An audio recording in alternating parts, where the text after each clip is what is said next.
Alhamdulillah, bizden Kırgız bavurlar atasına rahmet.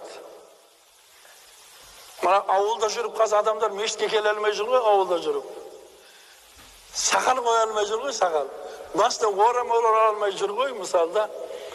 Қырғыз бауырларымыз сол Москваның түбінде, орыстардың шарында сақалдарını қойып, орамалын орап, кешке намазға барып, Құран жаттап, сол Москвада қари болып атқан жігіттер бар.